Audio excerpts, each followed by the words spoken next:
Hello दोस्तों, thanks channel में आप लोग का भरपूर स्वागत है। बिना देर किए आज मैं टॉपिक की ओर चलती हूँ। पार्ट 2 ट्रायंगल का क्वेश्चन लेकर आए हैं जो बहुत ही इम्पोर्टेंट है और हर एग्जाम में इस टाइप का क्वेश्चन आता है।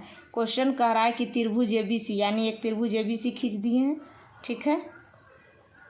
ABC उसमें कोण B 60 डिग्री दे रखा है, कोण C 40 डिग्री दे रखा है।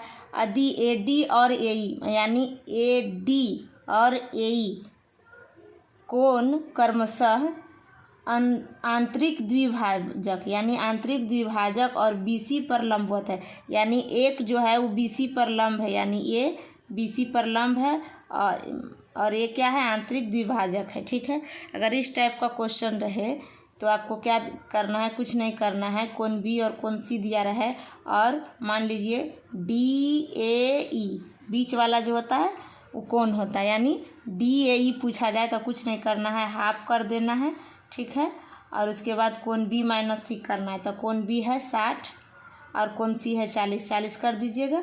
यहाँ हो जाएगा हाफ, 60 में से 40 गया हो जाएगा कितना, 20, कट जाएगा 10 मतलब, यानी इसका आंसर कितना हो जाएगा, कोण DAE बराबर हो जाएगा 10 डिग्री, ठीक है।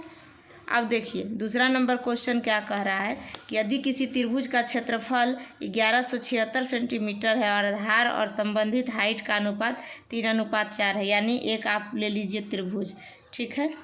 इसका जो आधार है इसको बोलते हैं आधार, मतलब जिस पर त्रिभुज टिका हुआ रहता है।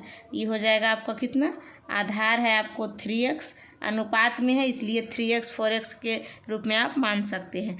और हाइट जो पूरी तरीके से एकदम खड़ी लाइनें होती है सीधे सीधे, उसको हम हाइट बोलते हैं, यह है आपको 4x।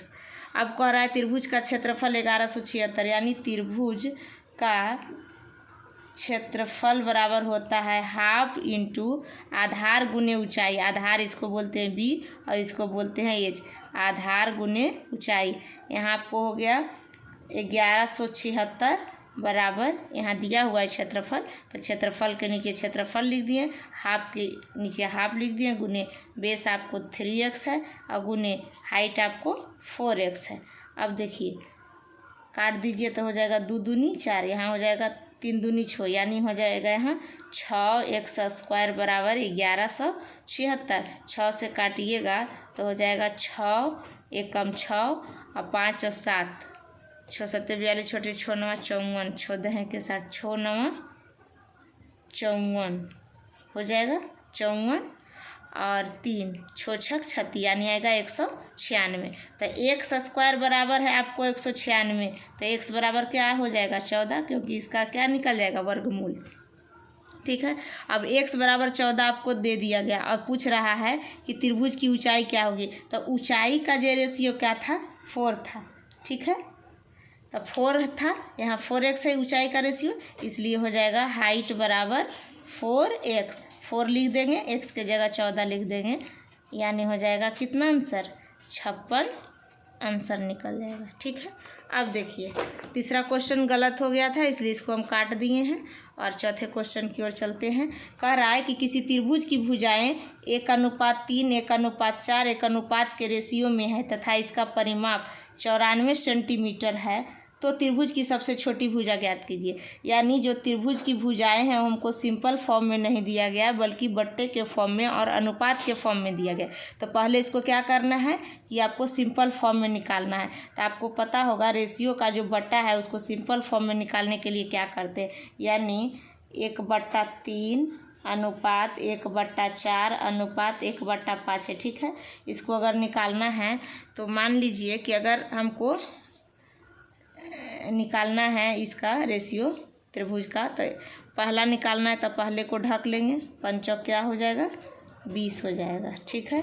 उसके बाद अब देखिए दूसरा निकालना है तो दूसरे को ढक लेंगे, 5 15 हो जाएगा। उसके बाद तीसरे को निकालना है तो तीसरा ढक लेंगे और बाकी का मल्टीप्लाई कर देंगे, 4 12, यानी कितना आ गया 20 15 12 के रेशियो में क्या आ गया, त्रिभुज का जो है भुजाओं का रेशियो का अनुपात निकल गया, देखिए, ठीक है। अब कह रहा है कि इसका परिमाप 14 है। परिमाप का मतलब मान लीजिए कि ये हो जाएगा आपको 20, ये हो गया 12, ये हो गया 15, ठीक है। सबसे बड़ी भुजा होती है वो कर्ण के सामने वाली भुजा होती है। और कर्ण कौन होती है? जो परपेंडिकुलर और बेस के जो शीर्ष पर बनती है कोण, उसको परपेंडिकुलर कहते हैं। परपेंडिकुलर वाली सबसे बड़ी भुजा होती है, ठीक है। अब कह रहा है कि इसका परिमाप 94 है, यानी त्रिभुज का परिमाप आपको दे रखा है 94। अब देखिए, परिमाप मतलब होता है घेरा। घेरा मतलब होता है सभी भुजाओं को अगर जोड़ देंगे तो क्या निकल जाएगा परिमाप। तो 20 और 15 35, और 35 36 37 37 10 47, यानी टोटल जोड़ेंगे तो यहाँ आएगा 47, यानी परिमाप हो गया 47। इसको x के रूप में मान लीजिए, ठीक है। तो यहाँ भी x हो जाएगा, तो 47 x हो जाएगा बराबर 94, ठीक है। अब देखिए 47 दूनी 94, मतलब x बराबर 2 आ गया। अब कह रहा है सबसे छोटी भुजा की लंबाई। अब देखिए इस त्रिभुज की सबसे छोटी भुजा कौन है? 12x है। तो सबसे छोटी भुजा क्या हो जाएगी? सबसे छोटी भुजा हो जाएगी आपको 12x। अब देखिए 12 का 12 लिख देंगे, x के जगह आपको 2 मल्टीप्लाई कर देना, यानी 24 इसका क्या हो जाएगा? आंसर हो जाएगा, ठीक है। अब चलते हैं हम 5 क्वेश्चन की ओर, मतलब 5 नंबर क्वेश्चन की ओर चलते हैं। कह रहा है कि एक समकोण त्रिभुज की 3 भुजाओं की लंबाई x-2 x और x+2 दे रखा है, ठीक है। सेंटीमीटर है तो x का मान निकालिए। अब देखिए समकोण के कुछ रूल होते हैं, समकोण त्रिभुज के कुछ रूल होते हैं जिसको ट्रिपलेट मतलब थ्योरम बोलते हैं, ठीक है। अब देखिए x-2 x और x+2 इस फॉर्म में कोई हम मान लेंगे। मान लीजिए अगर हम इसको 6 मानते हैं तो ये हो जाएगा 6 2 8, ये हो जाएगा 10, और 6 8 10 क्या होता है? ट्रिपलेट का रूल होता है, यानी एक त्रिभुज ले लेते हैं, ठीक है। तो 10 तो सबसे बड़ी भुजा हो जाएगी, आगे कर्ण हो जाएगी, और 6 हो जाएगी बेस, और 8 हो जाएगा क्या हो जाएगा? आपको लंब हो जाएगा। तो ये हो जाएगा आपको बेस, ये हो जाएगा पी परपेंडिकुलर, और ये हो जाएगा एच कर्ण हाइपोटेनियस, ठीक है। अब कह रहा है तो x का मान ज्ञात करें। तो आप जानते हैं कि ट्रिपलेट फार्मूला में होता है 3 4 5 6 8 10, मतलब इसका दुगना करते जाएंगे, यानी 18 6 18 4 12 5 15, सब क्या होता है? ट्रिपलेट फार्मूला को फॉलो करता है। ट्रिपलेट इसको बोलते हैं ट्रिपलेट रूल। मतलब अगर 3 का स्क्वायर कीजिएगा, 4 का स्क्वायर कीजिएगा, समकोण का रूल क्या कहता है? यानी 2 भुजाओं के स्क्वायर करके अगर जोड़ते हैं तो तीसरी भुजा आ जाना चाहिए। तो 4 चौक 16 और 3 तिया 9, 16 9 25, 25 5 का वर्गमूल होता है। उसी तरीके से 8 8 64, 6 6 36, अगर दोनों को जोड़ेंगे 64 36 100 आएगा, 100 का वर्गमूल 10 होता है। इसी तरीके से इसका फॉर्म जाता है। तो 6 8 10 क्या हो जाएगा? समकोण त्रिभुज का ट्रिपलेट फार्मूला हो जाएगा, ठीक है। तो यहाँ हो जाएगा आंसर आपका 6, x का मान क्या आ जाएगा? 6, ठीक है। उसी तरीके से देखिए 6ठा नंबर क्वेश्चन कह रहा है कि एक समद्विबाहु त्रिभुज पर शीर्ष से आधार तक खींचा गया लंब 8 सेंटीमीटर है। मान लीजिए कि एक त्रिभुज है, ठीक है, और कह रहा है कि शीर्ष से आधार, मतलब शीर्ष यहाँ है, आधार ये, इससे अगर एक लंब खींचते हैं तो ये 8 है, ठीक है, और उसका परिमाप 64 है। तदनुसार उस त्रिभुज का क्षेत्रफल कितने सेंटीमीटर होगा? अब देखिए ट्रिपलेट फार्मूला में होता है 3 4 5, याद कर लीजिएगा। उसके बाद होता है 5 12 13 8 15 17, ये 3 कम से कम याद रखिएगा कि अगर एक त्रिभुज की एक भुजा 3 है, दूसरी भुजा 4 है, तो ऑटोमेटिक तीसरी भुजा 5 होगी। रूल आपको बताए थे कि 4 का स्क्वायर 3 का स्क्वायर दोनों के जोड़ देंगे तो 5 आ जाएगा, ठीक है। उसी तरीके से 5 12 13 को भी कीजिएगा, उसी तरीके से 8 15 17 को कीजिएगा। तो हम जानते हैं कि जो जहाँ लंब होता है वहाँ 90 डिग्री का कोण बनता है, ठीक है। तो यहाँ भी 90 डिग्री बनेगा। अब बताइए कि सबसे बड़ी भुजा क्या हो जाएगी?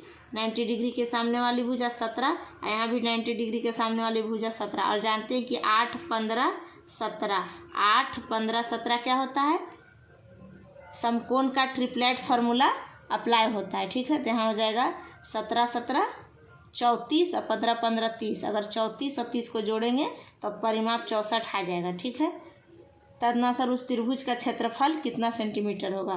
तो त्रिभुज का क्षेत्रफल बराबर होता है क्या, 1/2 आधार यानी बेस गुने हाइट। यहाँ देखिए त्रिभुज का क्षेत्रफल हमको निकालना है, तो उसको जस का तस छोड़ देंगे, यहाँ हाफ करेंगे। बेस है 15, 15, 30 और गुने हाइट कितना है 8। यहाँ से काटेंगे तो हो जाएगा 2 चौक 8, यानी होगा 30 चौक 20 से आंसर। ठीक है, उसी तरीके से देखिए 7वां नंबर क्वेश्चन कह रहा है कि यदि किसी समबाहु त्रिभुज के परिमाप का संख्यात्मक मान उसके क्षेत्रफल का √3 गुना के बराबर हो तो त्रिभुज की हर भुजा की लंबाई ज्ञात करें। समबाहु की बात कर रहा है। सम मतलब होता है बराबर, बाहु माने भुजा। वैसी त्रिभुज जिसकी सारी भुजाएं समान हो उसको समबाहु त्रिभुज बोलते हैं। जैसे मान लीजिए एक त्रिभुज ले लिए, ठीक है, अगर ए भी ए है, ए भी ए है, ए भी ए है, जिसको कौन सा त्रिभुज बोलेंगे, समबाहु त्रिभुज। और समबाहु त्रिभुज का क्षेत्रफल क्या होता है, समबाहु त्रिभुज का जो क्षेत्रफल होता है वो होता है, इसको याद रख कर लीजिएगा, √3/4 गुने भुजा स्क्वायर। ठीक है, अब कह रहा है कि समबाहु त्रिभुज के परिमाप का संख्यात्मक मत, मान लीजिए ये है, ये है, ये है, तो इसका परिमाप यानी घेरा, घेरा मतलब सबका जोड़ कितना हो जाएगा, परिमाप हो जाएगा आपको 3a। ठीक है, अब कह रहा है कि उसका जो परिमाप है यानी उसका जो परिमाप यानी 3a जो है वह क्षेत्रफल यानी √3/4 गुने भुजा स्क्वायर का क्या है, √3 गुना के बराबर है। तो यहाँ हम लिख देंगे क्या, √3। अब देखिए, तो त्रिभुज की हर भुजा की लंबाई बताएं, मतलब त्रिभुज की हर भुजा की लंबाई ज्ञात करना है। अब देखिए इसको 3a के 3a लिख दीजिए। अब देखिए √3 गुने √3 बराबर क्या होता है 3, अब बटा 4 और गुने क्या हो जाएगा भुजा स्क्वायर। अब देखिए यहाँ से 3 3 कट जाएगा। ठीक है, अब देखिए भुजा के जगह आप यहाँ ए मान लिए हैं तो यहाँ ए भी कर सकते हैं, यानी इसको ए भी कर सकते हैं। ठीक है, अब देखिए यहाँ हो जाएगा आपको एक ए से एक, मतलब ए स्क्वायर है यहाँ, मतलब स्क्वायर से एक कट जाएगा, यानी हो जाएगा ए बराबर 4। ठीक है, तो त्रिभुज की हर भुजा क्या आ जाएगी 4, आंसर हो जाएगा। उसी तरीके से देखिए कह रहा है कि एक समकोण त्रिभुज की भुजाओं की माप लगातार आने वाले पूर्णांकों द्वारा दी जाती है तो इसका क्षेत्रफल ज्ञात करें। आपको बताए थे कि समकोण का जो ट्रिपलेट रूल होता है वो ये होता है 3, 4, 5, 6, 8, 10, यानी इसका जो भी मल्टीपल होगा वो क्या है, ट्रिपलेट रूल को फॉलो करेगा। यानी इसको लिख सकते हैं, आप लिख सकते हैं 3 दूनी 6, तो हो जाएगा 3 तिया 9, 4 तिया 12, 5 तिया 15। ये भी ठीक, ये भी क्या होगा, ट्रिपलेट रूल को फॉलो करेगा। उसी तरीके से 3 चौक 12, 3 चौक 12, 4 चौक 16 और 5 चौक 20, ये भी लागू का होगा। यानी हमको ध्यान रखना है कि ट्रिपलेट के कुछ रूल है, जैसे 3, 4, 5, 5, 12, 13 हो जाएगा 8, 15, 17, 9, 40, 41।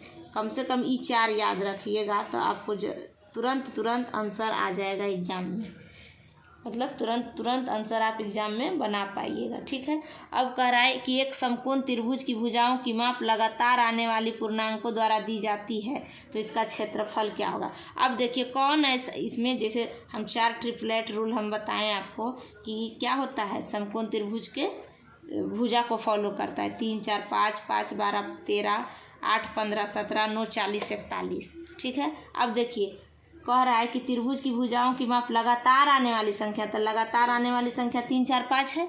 ठीक है, अब कह रहा है इसका क्षेत्रफल निकालिए, यानी हाफ क्षेत्रफल बराबर क्या होता है, त्रिभुज का क्षेत्रफल होता है हाफ गुने बेस गुने हाइट। अब हाफ लिखेंगे, बेस आपका हो जाएगा 3, ठीक है, हाइट आपका हो जाएगा 4। ठीक है, तो 2 दूनी 4 यानी हो जाएगा 6 आंसर। यहाँ इसका 6 क्या हो जाएगा आंसर हो जाएगा। अब देखिए समकोण त्रिभुज आपको ध्यान से थोड़ा सा पढ़ना है। एक मान लीजिए समकोण त्रिभुज ले लीजिए, ठीक है। तो समकोण त्रिभुज यहाँ 90 डिग्री बनेगा तभी समकोण त्रिभुज होगा, ठीक है। ए बी सी, तो सबसे बड़ी कोण होगी 90 डिग्री और 90 डिग्री के सामने वाली भुजा सबसे बड़ी यानी हो जाएगा कर्ण। इसको बोलते हैं हाइपोटेनियस, एच से सूचित करते हैं। ये हो जाएगा आपको बेस, आधार जिसको बोलते हैं हिंदी में, ठीक है। इसको बी से डिनोट करेंगे। उसी तरीके से देखिए जो सीधी लाइनें यहाँ आकर खड़ी हुई है इसको बोलेंगे परपेंडिकुलर, परपेंडिकुलर, ठीक है। इसको पी से डिनोट करेंगे जिसको हिंदी में लंब बोलते हैं, ठीक है। तब समकोण त्रिभुज का पाइथागोरस रूल क्या कहता है? पाइथागोरस रूल यानी पाइथागोरस रूल क्या कहता है कि मान लीजिए कि ए बी के स्क्वायर प्लस बी सी का स्क्वायर जो होगा ए सी के स्क्वायर के बराबर होगा, यानी ए बी का स्क्वायर प्लस बी सी का स्क्वायर जो होगा वह ए सी के स्क्वायर के बराबर होगा। इसी फॉर्मूला के आधार पर ट्रिपलेट रूल बनाया गया, यानी मान लीजिए ले लीजिए एक कोई त्रिभुज, ठीक है। इसको ले लीजिए 3, इसको ले लीजिए 4, इसको ले लीजिए 3। अब इसको निकालना है 5। तो हम जानते हैं चूँकि पाइथागोरस रूल के थ्रू कि जो ए बी का स्क्वायर होगा और बी सी का स्क्वायर होगा दोनों को जोड़ देंगे, ए बी के स्क्वायर बी सी स्क्वायर, तो ए सी स्क्वायर आ जाएगा।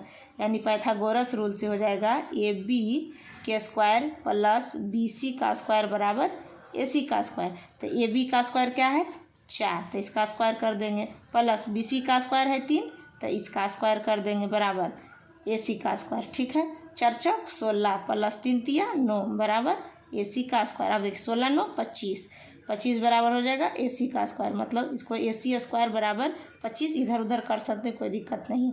अब हो जाएगा ए सी बराबर, यहाँ स्क्वायर है और बराबर के उधर जाएगा तो ये रूट में बदल जाएगा 25, यानी ए सी बराबर हो जाएगा √5 गुने 5। अगर रूट में 2 है तो बाहर 1 निकलता है, यानी ए सी बराबर 5, ठीक है। यही चीज़ हम आपको पहले बता चुके हैं ट्रिपलेट रूल में, तो इसको ध्यान रखिएगा। इसका जो होता है 3 4 5 होता है, एक होता है 5 12 13, एक होता है 8 15 17, एक होता है 9 40 41। इसका मतलब हो गया कि त्रिभुज में अगर इसका स्क्वायर करेंगे दोनों जोड़ देंगे तो ये तीसरी वाली भुजा निकल जाए, यानी ये होता है आपको ये आधार बेस, ये होता है आपको परपेंडिकुलर पी, ये होता है हाइट।